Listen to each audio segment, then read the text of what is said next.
Good afternoon, everybody, and welcome to DBA Fundamentals Down Under and to the June edition of this broadcast.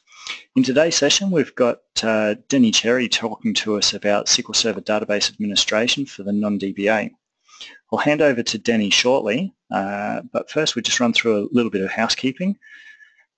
So for those of you who know about Past Summit, it's on in October later this year, and if you would like to purchase tickets and you haven't already, using the code showed here, you can get $150 off your ticket. Now, as we can see, prices are going up very shortly, so if you include that $150 ticket, you'll actually, or discount voucher, you'll actually save a little bit more money based on $400 if you buy now rather than wait for the July 17 price update. You'll also go in the draw for a $300 Amazon voucher using this code. For those of you who don't know, the sessions are recorded and are usually available up on the DBA Fundamentals archive site and their YouTube channel in a couple of days' time after this session has finished. With that, you'll have the ability to re-watch this recording and previous recordings from these sessions, as well as see the slides from today's session.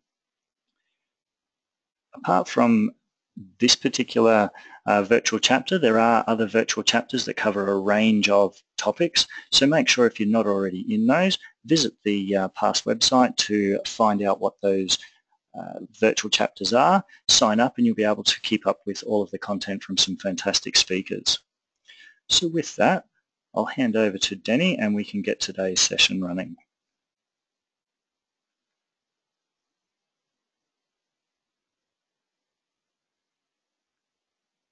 Cool. Thank you, Mark. My screen should be updating here. Can you see my slides? We can see the start of your slide deck, yes. Awesome. Okay. So thank you everyone for coming. Welcome. This was supposed to be the world's easiest presentation for me, as I was supposed to be presenting it at 8 o'clock at night in California. Unfortunately, I am in India, so it is currently 8 o'clock in the morning instead. So a slight change of plans for me, but no big deal. It's not that early. So welcome to SQL Server Database Administration for the DBA. My contacts are on the slide, so email address is mrdenny@dcac.co. So if any questions come up that we don't get answered today, feel free to just shoot me an email. I'm more than happy to answer them. If you do have questions during the session, go ahead and just put them in the Q&A panel, and Warwick will go ahead and read them out during the session. I'm just making sure I closed my email. I don't see it. Yes, I did. Okay, cool. No, that does not mean I want my web browser up. There we go. So let's go ahead and just get on to the actual content here. So a little bit about me real quick. So I am the owner and principal consultant for Denny Cherry & Associates Consulting. I'm normally based out of San Diego, but like I said, right now I'm in Bangalore, India. I've written 6 books, including Securing SQL Server, which is my solo book there. I've written dozens of magazine articles for various websites, including SQL Server Magazine, Penton Magazine, WinIT Pro, TechNet Magazine, MSDN Magazine. I am a Microsoft MVP. We were called Microsoft SQL Server MVPs. Now we're called Data Platform MVPs. I am also a Microsoft Certified Master for SQL Server 2008 and 2012. And I am also a VMware V expert, as well as all of that. So let's go ahead and get on to the stuff that we actually came here to listen about. So the agenda for the next hour or so is that we're going to be talking about files, file groups, and disks, and how those all work together in SQL Server. I'm going to talk about backups and how we should be taking our backups and what we should be doing with those backups to make sure that we can always keep the databases online. We're going to talk about the recovery model in SQL Server and what that recovery model is and what it's used for. We're going to talk about database maintenance and what sorts of maintenance we should be doing on our databases to keep them healthy and keep them alive and keep them working well. We're going to look at compression and the various compression options that are available in SQL Server. We're going to look at corruption, how that happens, what that is, how to solve it, how to check for it. And we're going to look at the compatibility level and see what that controls and what it doesn't control, and kind of dispel some myths that come out about that. And then we're going to look at indexes and see, how to make SQL Server faster, how to use indexes to make things quicker and better. So on to the actual presentation. So the files and file groups and disks. So with SQL Server, everything is stored in what we call file groups. These file groups are just logical constructs that exist within SQL Server and make it so that we can put a table across multiple hard drives. So we do this for one of a couple of reasons. One of the reasons we may do this is because our database is bigger than the hard drive that we present to Windows. So perfect example, I've got a database, or I've got an E drive on my server that's 2 terabytes, because that's the limit of an MBR configured hard drive, and my database needs to grow beyond the size of that disk. So if we didn't have file groups, I would need to create a new file, put it on that new hard drive, I'll say the F drive, and then I would need to tell SQL Server to move tables from one disk to another. Not exactly efficient. So instead we have this file group construct. So within this file group we put multiple files, and then SQL Server just kind of puts the data in whichever one of those files has the most free space. Now those files can be on as many hard drives as we want. They can be on the same hard drive. So the other reason we might put multiple hard drives on a server and want to spread a table across multiple hard drives is for better performance, because we get more throughput out of multiple disks than we can out of a single disk. Now that said, I don't see that being done too much anymore, at least not for performance purposes, because we now have this SSD storage that if you need high performance storage, you're not going to be striking together a ton of spinning disks. You're going to go out and get some SSD drives and just have one set of disks for SSD drives. Now those disks obviously hold the files. Again, those files are in file groups, and now when we create a table, we tell SQL Server to put it in that specific file group. So you'll see this if you just script out a table that's existing today. It's going to say on primary or to primary at the bottom of the create table statement. And that's simply telling SQL Server that the name of the file group that we're putting that data into is called primary. That's the default file group name for every database on a server.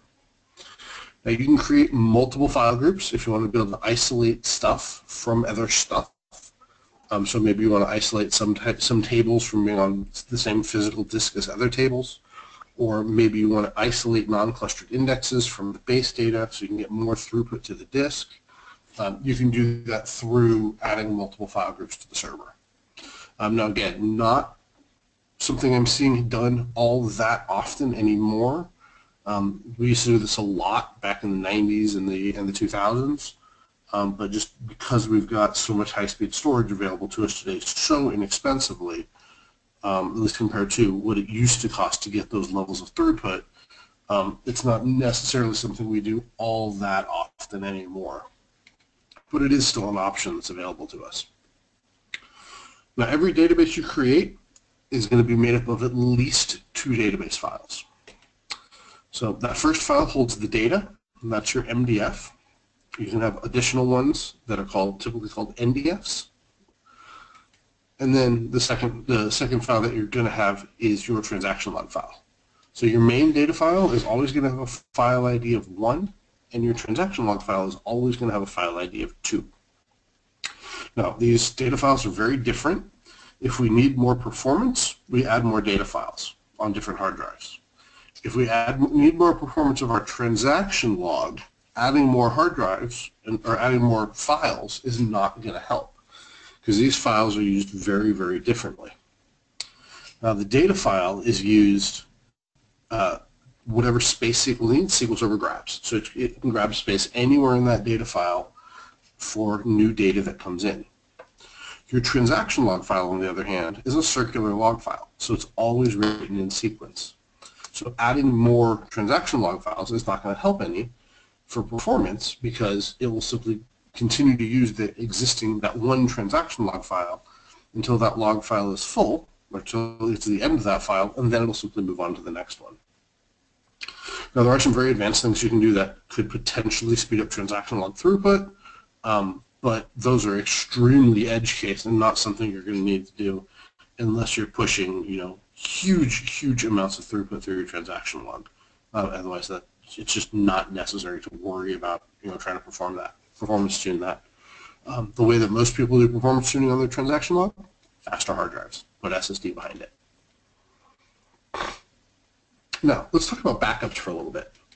So there are 3 different kinds of backups that I want to focus on right now.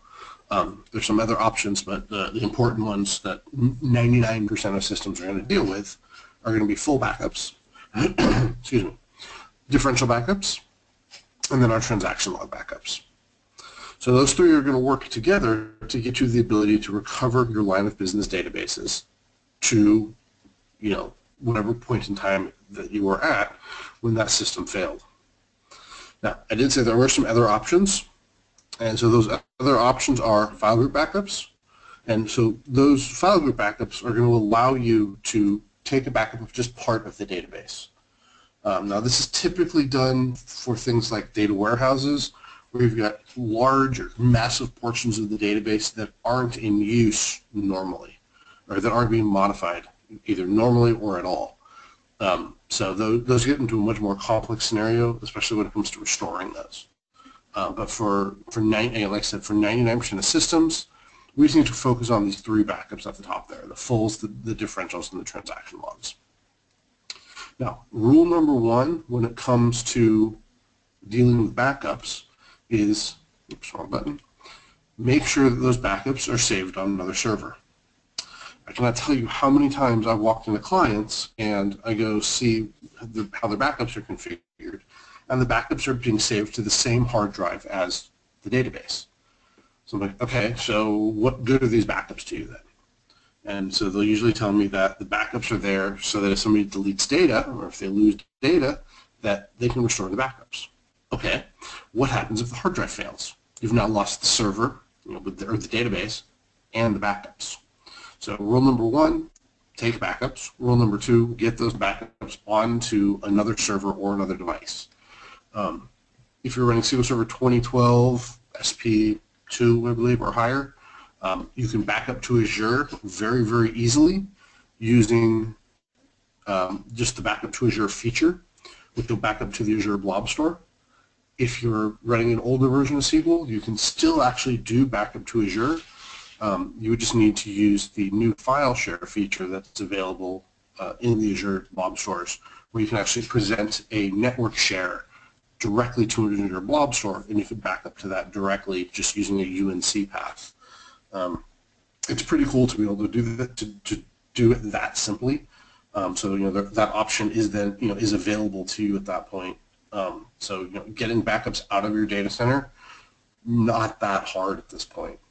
In fact, one of our customers, we don't typically back up to Azure Blob Store. We only do if we need to send data up to Microsoft. We send Microsoft to back up to the database to look at something. When we do backup to Azure, it's actually faster than backing up to a local hard drive. So that's something to keep in mind. Is it may be quite fast to back up to Azure. It just depends on what your network bandwidth is going to look like.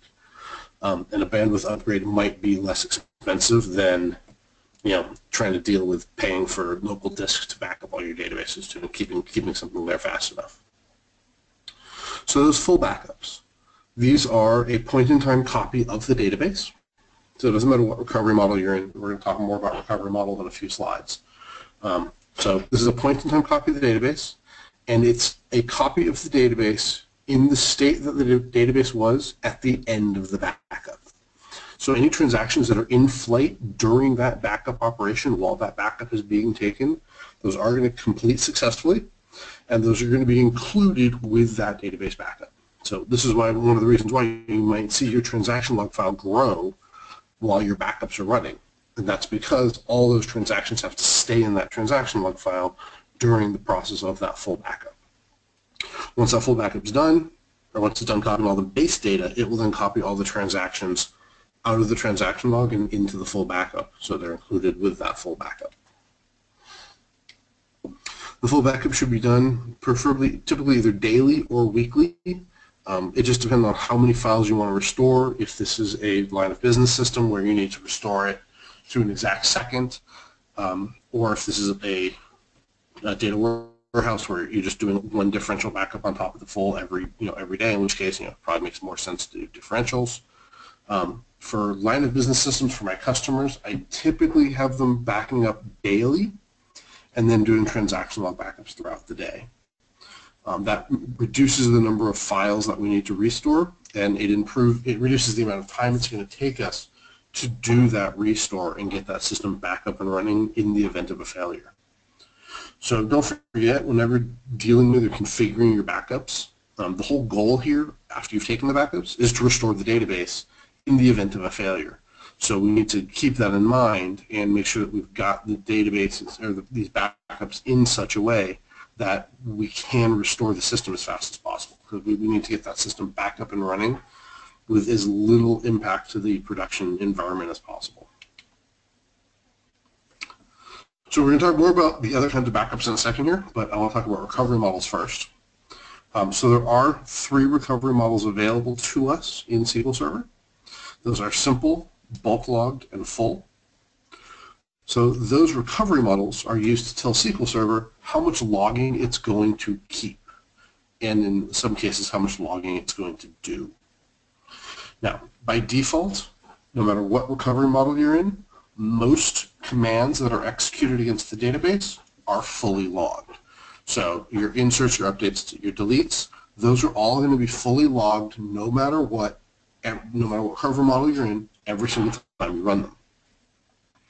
Now, there are some commands which may or may not be fully logged. It just depends on what recovery model you're in. So if you're in the full recovery model, every single command you execute is going to be fully logged.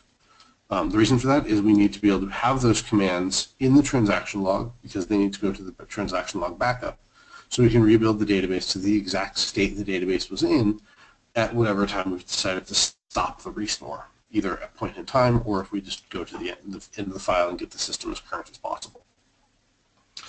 If we're in the bulk logged recovery model, we still have our point in time recovery. We just don't have full logging of all commands. So anything that's considered a bulk logged command in the bulk logged recovery model will have what we call minimal logging done. So minimal logging simply means that the transaction log logs the fact that the block was allocated or the page was allocated to an object, but it doesn't actually record that the data was changed on that page. So it's a much smaller amount of logging.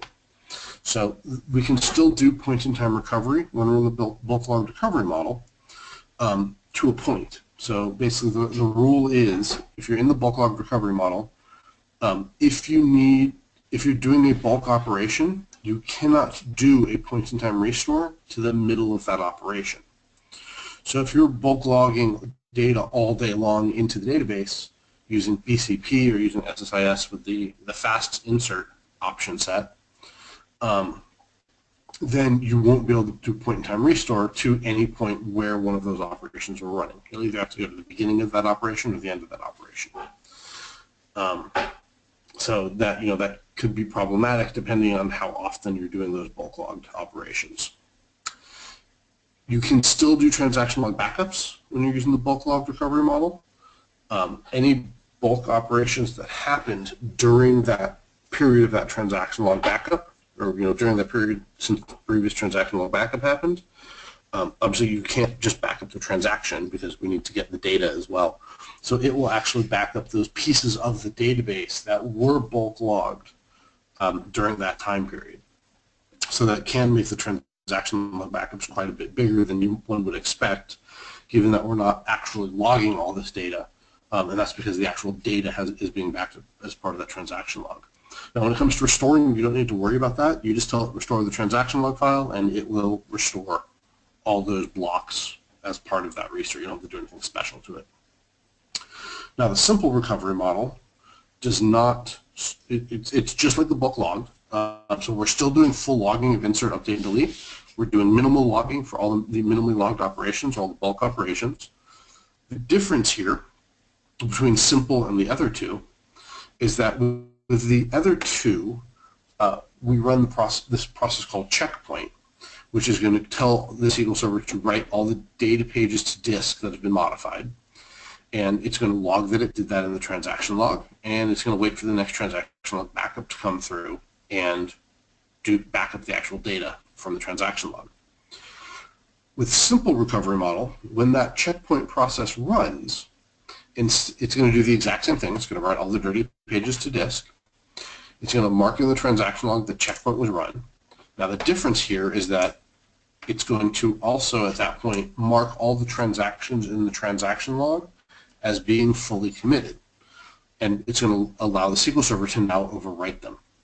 So this is how we get simple recovery model, is we don't get that point in time recovery because we're not keeping the transaction logs waiting for a transaction log backup.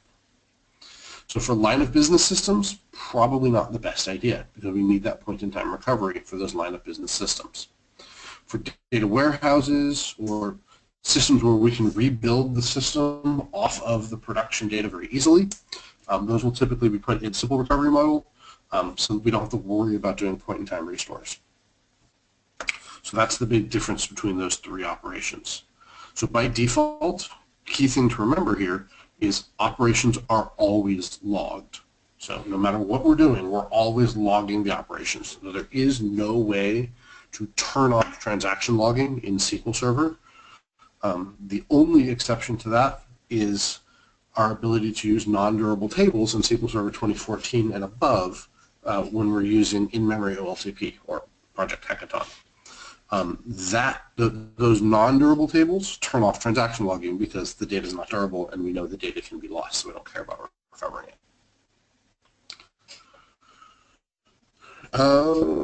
So we talked about that. I forgot I have slides that show all of this. Yeah, so we talked about that, and we talked about this. So let's talk about restoring data. So when we restore data, we always start with a full restore. So step number one of any restore process is restore the full backup, because you need a full backup to start on. Once that full backup's been restored, if you have a differential, you can restore that differential. If not, you can do a transaction level restore, skipping the differential. You've also got a page level restore that you can use, or a file group restore if you're doing file group backups. So what you're going to restore is going to depend obviously on what you're taking. So like I said, first step is always going to be that full restore. You have to have that full database backup. You'll then have either differentials or transaction logs that you're going to restore on top of that. Now the reason we want to do a full database backup every once in a while, at least every day, at least daily or weekly, preferably, is that we need to start with that full and then restore all the logs on top of that. So if we only take a monthly full, and then we take transaction log backups throughout the day, every day, if the database fails at the end of the month, we now have to restore 30 days worth of transaction logs to roll all that forward. So suddenly this can take a very, very long amount of time to do these restores, because we're now restoring tens of thousands of files potentially, depending on how often we take our transaction log backup. So this is why we need to do that full restore every day or every week at the least. So there are stories out there of companies that have taken a full backup and then never taken another one, and then do transaction log backups throughout the day, every day, for years. And then suddenly they need to restore, and it's going to take them literally months to roll all the transactions forward to get to the point so they can actually bring the system online. So obviously that's a bad situation to be in. That's a we just went out of business sort of situation. So you got to be very careful about how these things are configured so that you can make sure that you can get your databases back up and running in a reasonable amount of time. Now, database maintenance. So our databases do require a little bit of maintenance to keep them up and running. So they do need that little bit of tender love and care to keep running at optimal performance. So we do that through one of a couple of different operations. We can do that through an index rebuild or an index defrag. So in either case, what we're doing here is we're simply telling the SQL Server to take all the data in the index and resort it so that it is physically stored on disk in the most optimal manner possible. So it doesn't matter which one of these operations you do, an index rebuild or an index defrag, the end result is going to be the same. So the only thing that's different that you need to do between the two of these is if you do an index defrag, you also need to do an update statistics after that index defrag is done. Once you do that update statistics, the output that comes out of the defrag and update statistics operation is identical to what would come out of an index rebuild operation. So you don't need to do both of those. Why we have two operations, you might be asking, is because the amount of time it takes to perform these operations is going to vary depending on how fragmented your indexes are. So index fragmentation is simply how spread out across the entire disk the data is. The more fragmented it is, the longer it's going to take to rebuild. So the general rule of thumb, if the index is more than 30% fragmented, a rebuild will probably be faster. If it is less than 30% fragmented, a defrag operation is probably going to be faster. So those are the two rules. That's kind of the rule of thumb with which operations to pick. So you can write your own code that will look at the fragmentation through the dynamic management views and tell you which indexes are more than 30% and which ones are less than 30% fragmented. If you want to write your own code, you can certainly do that. There's a lot of documentation out there as to what you need to do to make sure that code is going to work as expected. Or you can take the easy way out and go get one of the various free or paid-for management tools or defrag tools to help you with this. Ola Hanegren has some really good scripts out there to help take care of this. You can get those from ola.hanegren.com. Or you can go grab something like Minion Backup, which also does a really good job of seeing which indexes are fragmented and which ones aren't, and defragmenting those in the appropriate manner, rebuilding those in the appropriate manner based on how fragmented your indexes are. So Minion Index Rebuild, I don't believe is free. I think you have to pay for that module. I believe their backup module is the only one that's free. I'm not completely positive. I can't remember off the top of my head. So there are some other little differences between those two operations, between a rebuild and a defrag. So an index rebuild can be an online or an offline operation. That's going to depend on what version of SQL Server you're running and what data types you're using on that version. So it was originally always an offline operation back in the SQL 2000 days. In 2005, they introduced online index operations or online index rebuilds in the Enterprise Edition of SQL Server. That is still an Enterprise Edition feature to this day in SQL Server 2016. What this is going to do effectively is create a new index and then drop the old one and put the new one in place.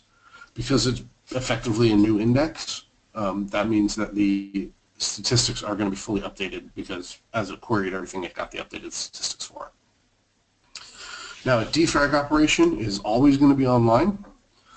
Here, we're only moving the rows that we need to move and the pages we need to move to get this index cleaned up. So it typically is going to do a much smaller amount of work if the index is not very fragmented, like I had mentioned earlier. So that's kind of the two differences between those. Then obviously the other big difference is the index defrag is going to work without updating the statistics, whereas the index rebuild will update the statistics.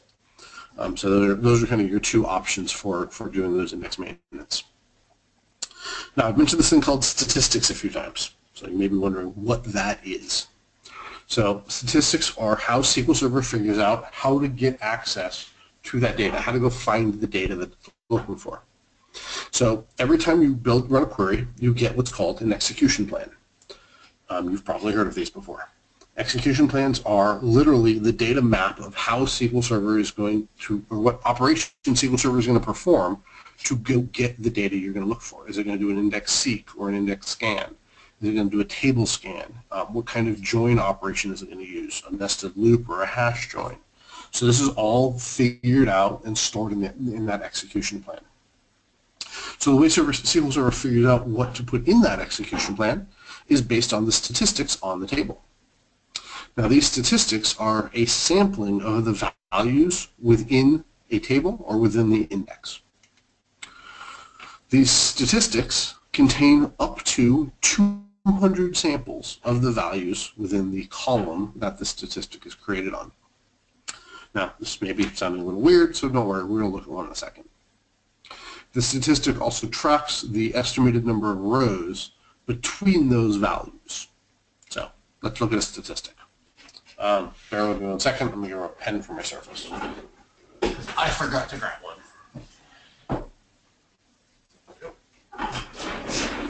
I keep 3 pens in my Surface for this exact reason.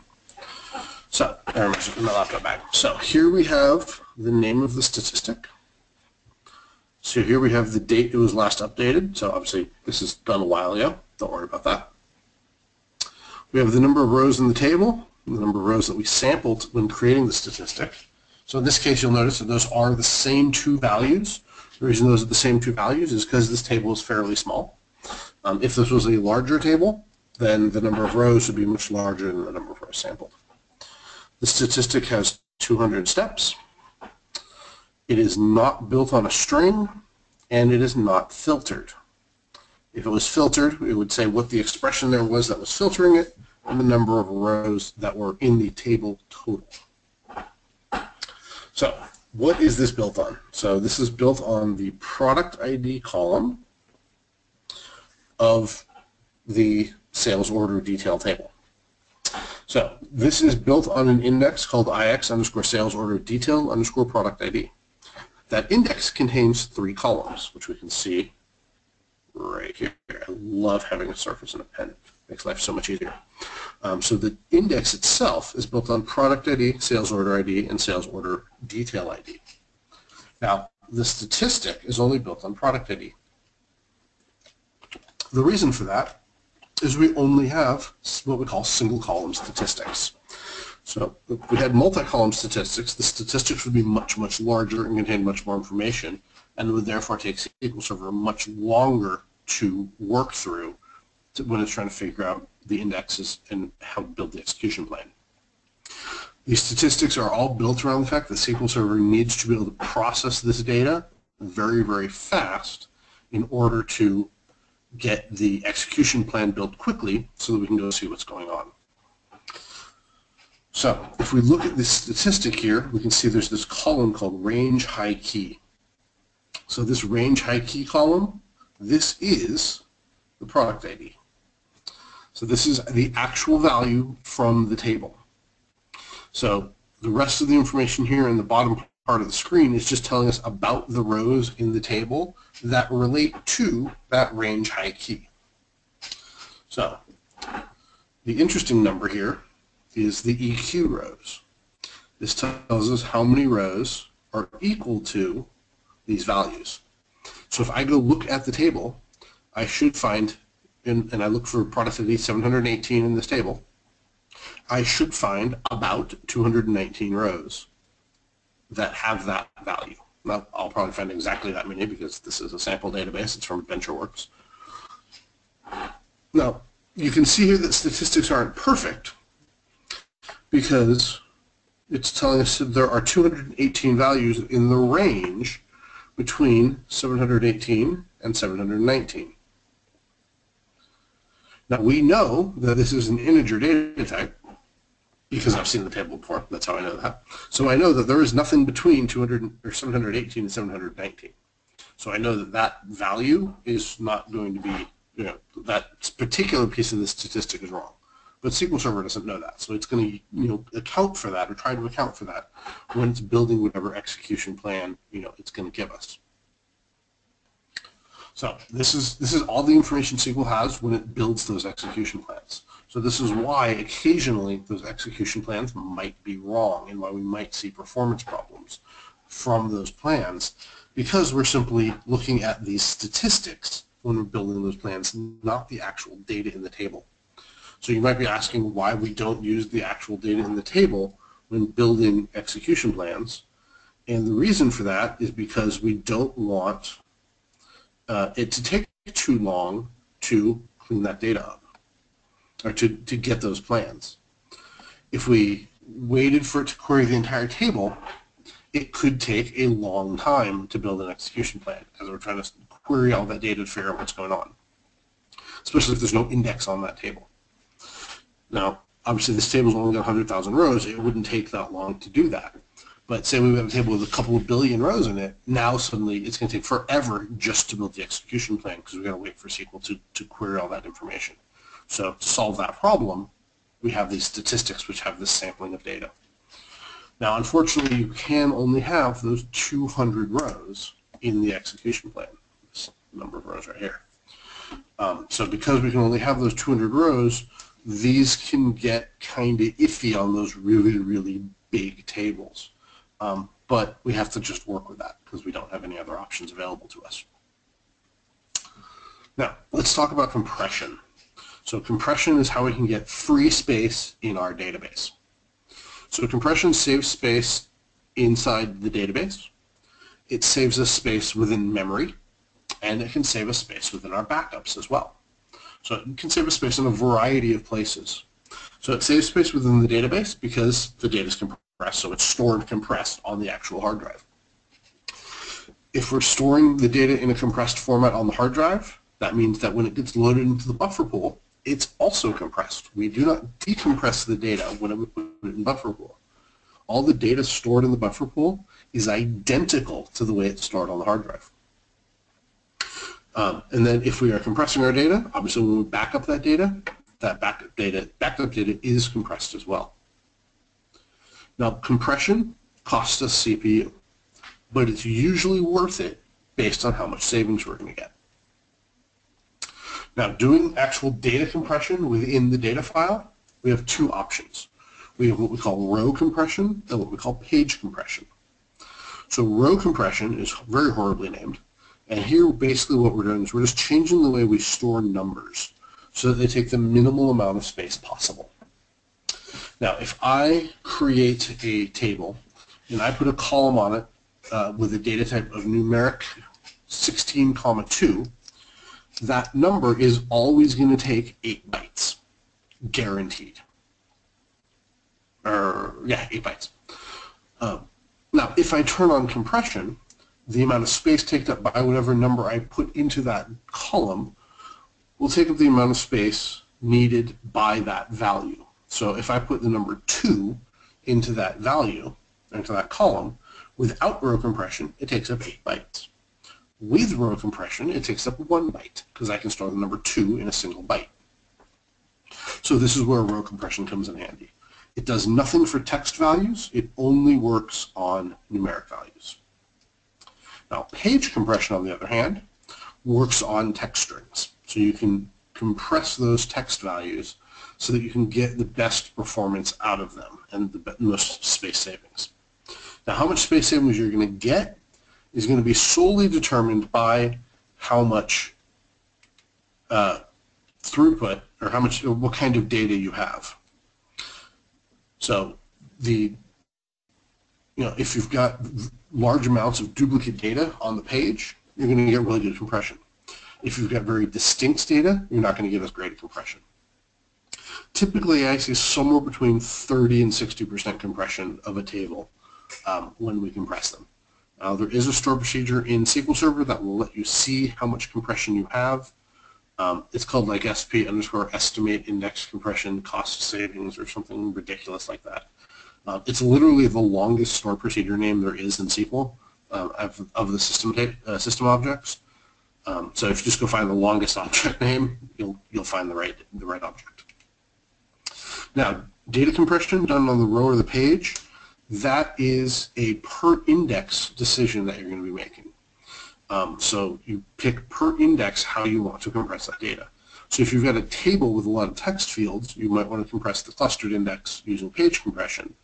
But if you've got if you've got a bunch of indexes that are only built on numeric columns, then you might want to use row compression on those indexes because there's no point in wasting the CPU power of page compression on an index that doesn't have any text.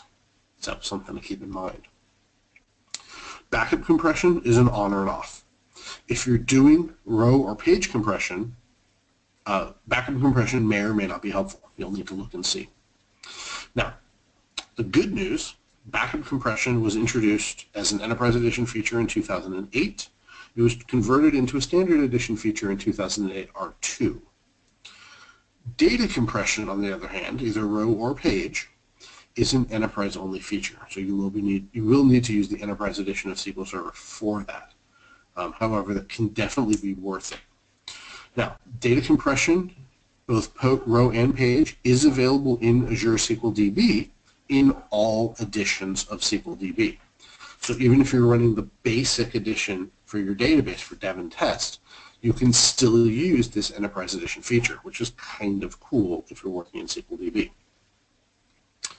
Backup compression, obviously, you don't care about in SQL DB because you're not worrying about the backups. Now, data corruption.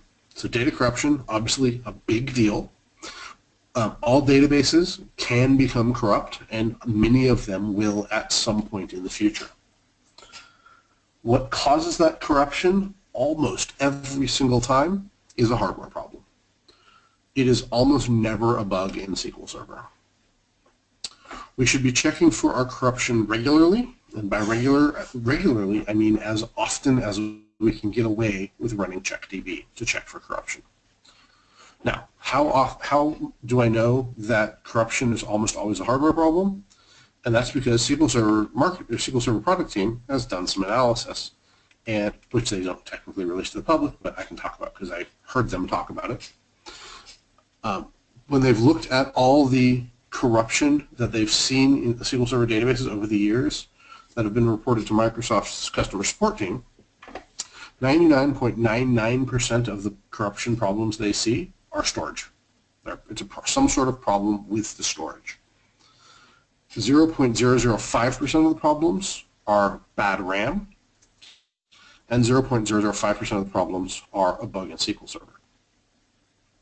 Now, this excludes SQL Server 6.5 because that thing would corrupt your database if you sneezed near it. So it is very, very rare that an actual bug in SQL Server would cause data corruption. Those bugs do creep up during the development phase. So obviously, if you're running a beta version of SQL, you're on good luck. And there were some problems in SQL 2016 during the development cycle that got fixed. But as production bugs go, I've only heard of one, knock on wood, since SQL Server 2000, I believe, that's actually made its way into production. That was in SQL Server 2012 in a specific service pack in CU, and it involved doing index rebuilds with certain kind of indexes online with parallelism, and there were just a bunch of requirements that you had to hit. So very few people actually hit it. Now, depending on what is corrupt within your database is going to determine if we can fix the problem with or without data loss. So, basically the way this works is if a non-clustered index is what's corrupt, we can fix that without losing data because we can simply drop that non-clustered index and rebuild it, and it will rebuild it from the data stored in the base table, and our corruption problem will go away. If the data is from your clustered index, however, that is your actual table, and therefore we're not going to be able to rebuild that without losing data. So we are going to need to lose data to do that. So we're going to need to restore whatever's missing from a database backup at that point. We check for corruption, and we repair that corruption using dbcc checkdb. So when we run checkdb, it's going to tell us the repair level that's necessary to fix the corruption within our database. So just again depends on how corrupt that database is as to whether or not we're going to be able to repair it. At the bottom, it will, once it gives you the output, if there is corruption, it will tell you what the flags are that you need to use to repair that database. If it says repair allow data loss, it is going to lose data. So that tells you that odds are you've got a table that is corrupt. Depending on what's corrupt, it may or may not be fixable, without losing data. It just depends on, what pages are corrupt and how much corruption there is. Also depends on how good your backups are. If your backups are really good, you've got full backups, you've got log backups of everything that's happened, we can rebuild that data relatively easily. Corruption is going to happen.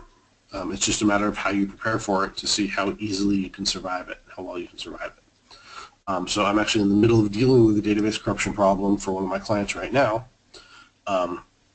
They ended up having a lot of corruption. There were almost 1,000 pages that were corrupted in their database. There was a big SAN problem they ended up having. So they were in the middle of replacing the SAN anyway, so that made life a little easier as far as explaining what was going on. But I mean, they had literally 1,000 pages go suspect across a dozen tables, including some system objects. So if your system objects become corrupt, now things are a whole lot worse, because now there is no way to repair the database, and your only option at that point is to do restores. So that can get you into some very bad problems very, very fast. If you're doing, if you've got corrupt system objects. The odds of a system object becoming corrupt are the exact same as the odds of any other object becoming corrupt. It's just a matter of how many pages you have and what page is being written to when the storage hiccups and screwed up the data. So it's just a matter of chance as to whether or not it's going to be a user object, table you've created, or a system table. So like I said, some of these things can be repaired. Sometimes you're just going to have to restore from backup. It's all about preparing for this corruption, and so that way you can recover from it as quickly as possible. I've had to deal with it about 3 or 4 times in my career, knock on wood. It hasn't been that often. Some people have to deal with it a lot more often. Just depends on how good the hardware is that you're working on is pretty much going to be the determining factor on how often corruption is going to happen. So let's talk about happier things than databases becoming suspect and going corrupt. So compatibility levels. So the compatibility level in SQL Server is a database level setting, and it tells the SQL Server what version of the T-SQL language to support within that database. It does not, repeat, not, affect the version of SQL Server that the database can be restored to after you've backed it up. So if I've got a SQL Server 2012 server, and I've got a database in SQL Server 2008 compatibility mode, I cannot back that database up and restore it to a SQL Server 2008 server. I can only restore it to a SQL 2012 or higher server. So, compatibility level does not change where we can back that database up to, or restore that database to. The reason for that is different versions of SQL Server use different physical database file formats. Every major version since SQL 2000, the database file format has changed as they've revved the product. So because the database file version is changing, the older versions of SQL Server don't know how to read that data file, so they can't touch it. That's why you cannot take a 2012 database and move it back to a 2008 R2 system. SQL Server typically supports several down-level compatibility levels. So if you're running SQL Server 2012, it's going to go back to, I think I've got this in the slides actually, there we go.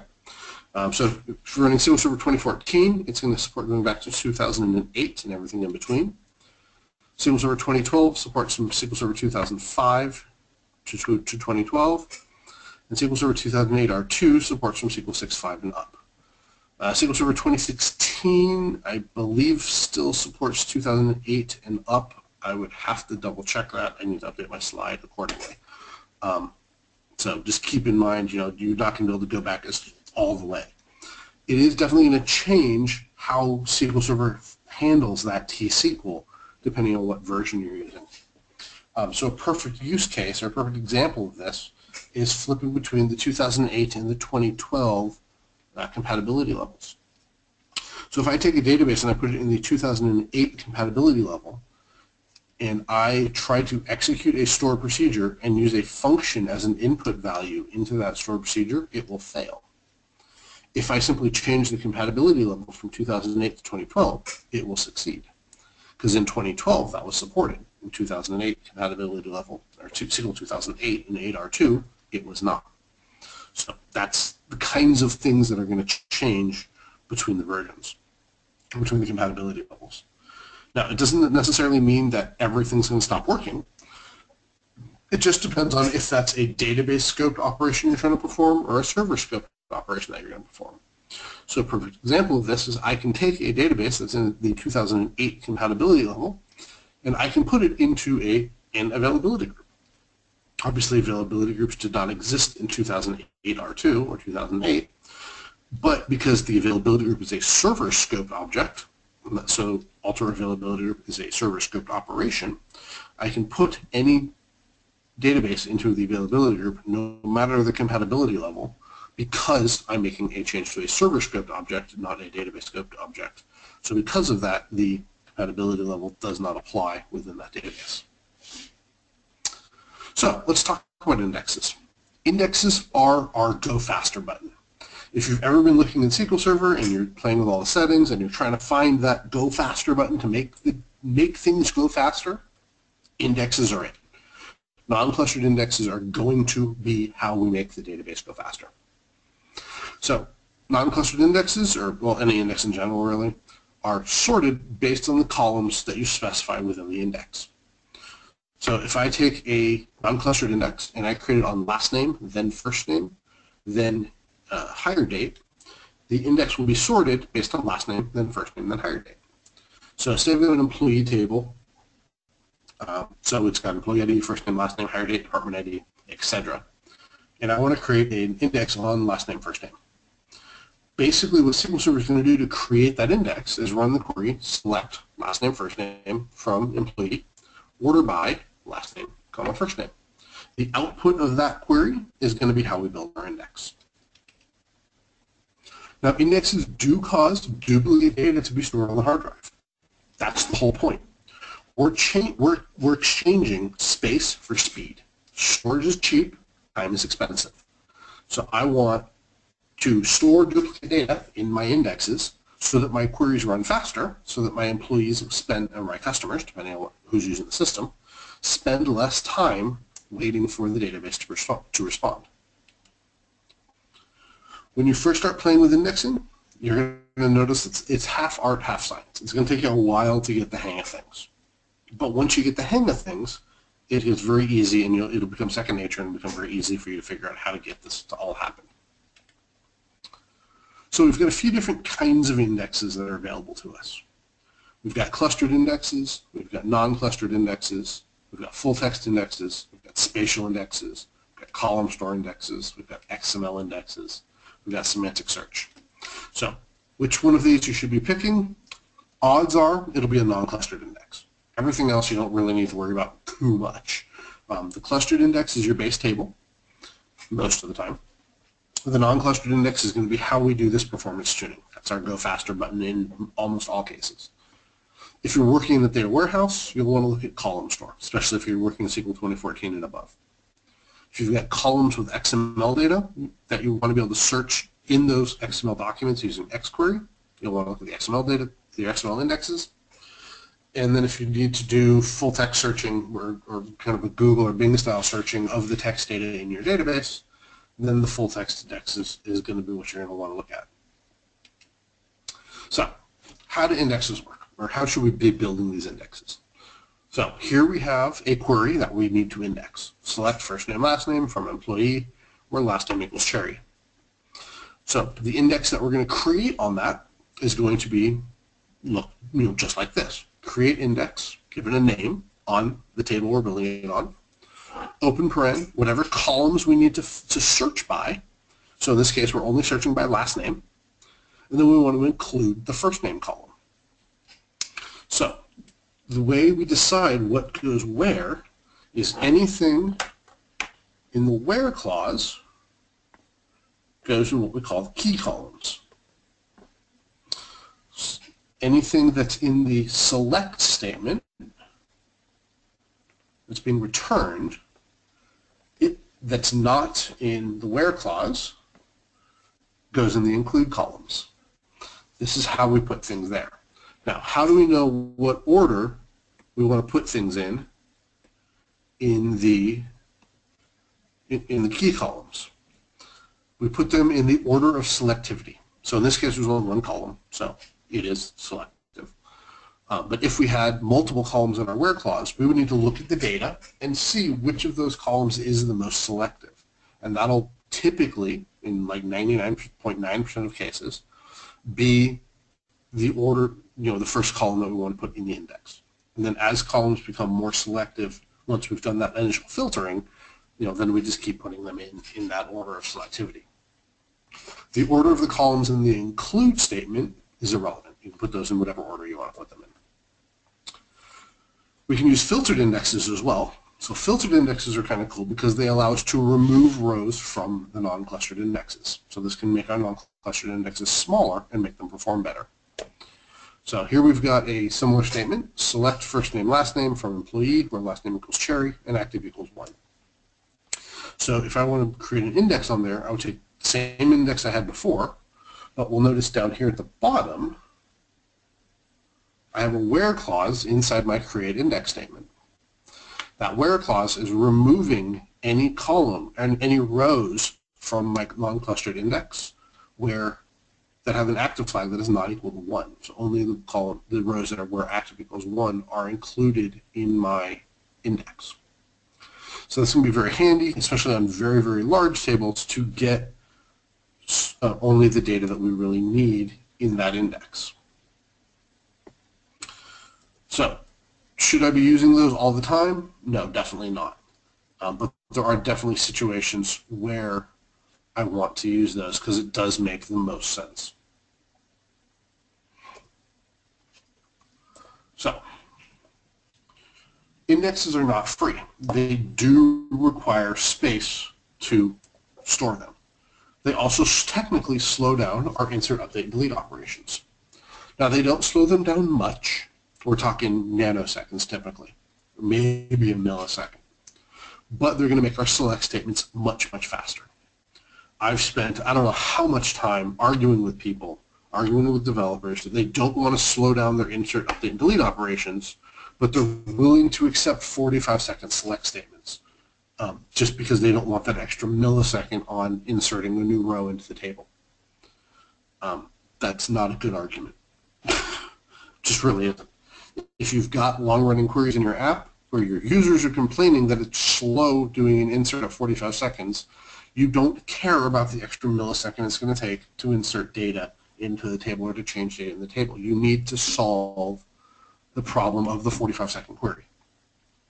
So I was working with one client once where they had this really cool dashboard but it was taking like 5 minutes to load because of all these long-running queries that were behind it. So the developer spent all this time building all these asynchronous processes into it so that the dashboard would load empty, and then as all the database queries on the back end would load, it would slowly populate everything and eventually get all the data you were looking for. Basically, the goal here was the user didn't want to wait with a spinning icon. They wanted the page to pop, and then they were fine with the backfilling. So we went in, we created a couple of indexes on the tables, and then when the dashboard loaded, it no longer had to wait for the asynchronous stuff. By the time the dashboard loaded, all the queries had returned. So you should have seen the look on his face when he realized that he wasted like a week turning all those calls asynchronous instead of spending 5 minutes to just build indexes. He was not all that impressed with himself at that moment. So indexes are going to make things faster, and it's going to be worth it. Now, that said, we only want to create the indexes that we need. Having unused indexes just laying around is going to cost us space, and it's going to cost us time, and there's going to be no benefit to it. So if the index is going to be used, create it. If the index is not going to get used, don't create it. Or if an index is there and not being used anymore because it's been replaced by a different index, then go ahead and get rid of it. Those unused indexes can be either disabled or deleted. I typically recommend disabling them for a period of time. That way, if somebody complains a week later that something is slow that was fast, you can just go turn the indexes back on and they'll start being maintained again without having to look for the definition of the index. Because the cool thing about disabling an index is that it's still stored there. You just can't use it. You're just not using it. The schema of it is stored, not the actual data behind it. So I've got some more reading for you for everyone to do. If you go to that URL there, dcac.co/res/I've got a database, there is plenty more reading that you can do on some of these topics I've talked about, as well as some topics I did not talk about. Obviously, I can only cover so much stuff in a roughly hour presentation, unfortunately, our time is over.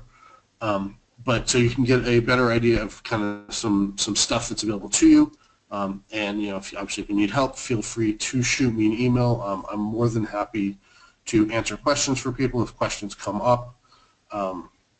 If we didn't get something answered today, or if we didn't get the information today that you're looking for, shoot me an email. I'm more than happy to answer questions for people. So feel free. So with that, I will go ahead and pass it back to our host, Warwick. And thank you everyone very much for coming. Thanks, Danny. Thanks for the session. Now, we do have a couple of questions come through. So first one for you, do we need to run DBCC CheckDB on a daily basis? Do we need to run CheckDB on a daily basis? It depends on how bad it would be if you didn't catch the corruption quickly. So I try to run CheckDB as often as I run a full backup. Because if you don't run CheckDB every day, but you do full backups every day, you're probably only keeping 2 or 3 days worth of full backups. And if we're only running CheckDB every week, it could be 3 or 4 days before we find out there's a problem and we may not have uncorrupted backups. So if you're doing daily backups, I would recommend running CheckDB daily. If you're running weekly backups, I would recommend running it at least weekly. I would prefer daily. It just depends on how long it takes you to run CheckDB and how long you've got to run it every night. So if you basically, general rule of thumb, run it as often as you can get away with. If you can't do it every day, then do it every couple of days or every week, but run it as often as you can. Okay. So the next one, if we're running a backup, and at the same time we've got some insert operations happening, will the insert operations be fully in the full backup at the end of the backup being taken? So if you do an insert in the middle of the backup operation, it should be complete. It should be within that full backup when you restore it. Because that operation will complete during that backup operation, so it should be there in that full backup when you restore it. Yeah. So if it hasn't completed, then it won't be in that full. Yes. And you'll need to take a keylog backup. Yeah. So if you start the backup, then start like a long running insert, and then the backup completes. If you restore that full, your inserts, your new rows will not be there because the transaction has not completed. So it will roll back when that restore is completed. Okay. So would it be okay to restore a database and run a DBCC on the restored database? Would it be okay to offload the CheckDB off to another system? Yes, you can offload most of the CheckDB process to another server, either just by restoring it or doing it with an availability group secondary or something like that. On the production server, you will still need to run part of the CheckDB process. So you would need to run DBCC CheckDB with physical only on the production server. Everything else you can do on the secondary. But that with physical only is simply going to check the physical infrastructure, the physical disk underneath it, and make sure that that is okay. But we can do all the logical data checks off on a second server. And realistically, those logical data checks, that is the most expensive part of the whole process. So we can simply just do that up on another server and it'll be fine. Okay. So short answer, yeah. Okay. So how can we determine how much temp DB space we need when running a CheckDB? I've run with an estimate only, but still have run out of TempDB space. I mean, there's no real good way to estimate that because you need to know how much data change you're going to have and how big your objects are, and there's all sorts of voodoo that's involved with that. So there's no real good way for you to figure out how much TempDB space you're going to need. I mean, if you're running out, I would say just keep adding more. Just make your TempDB drive bigger. But yeah, there's really no good way to estimate how much space you're going to need because there's just too many moving parts to be able to make a good estimate of how much space you need. Okay. Now, question around backup to Azure. Now, it looks like SQL Server 2012 SP1 CU2 introduced the functionality for backup to Azure. Do you know if there's any talk or possibility that that may be backported back to 2012 RTM? I would not expect it to be. You'll need to upgrade to that service pack level. Okay. So with that, if there's no further questions, thank you, Denny, for your time. No problem. Okay. Thank you. Just had two quick ones. So you mentioned a URL. I'm assuming that this question is talking about a backup to URL. He's probably talking about that. Yeah, I'm assuming. Yeah, because it's saying for Azure backup or net mapping a drive letter for a backup. Oh, because that's the blob store.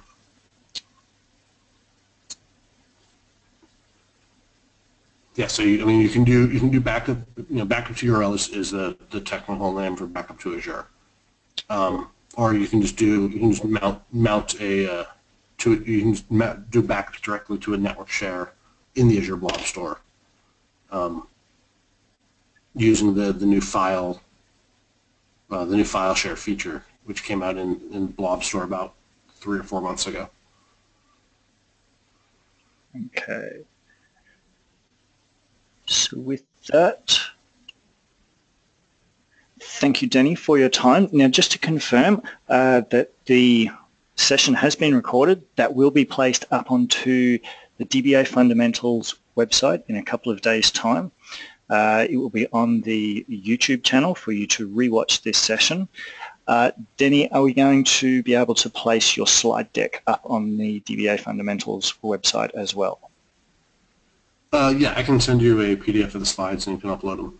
Excellent. So for those that would like a copy of those, they will be made available at the same time in PDF version.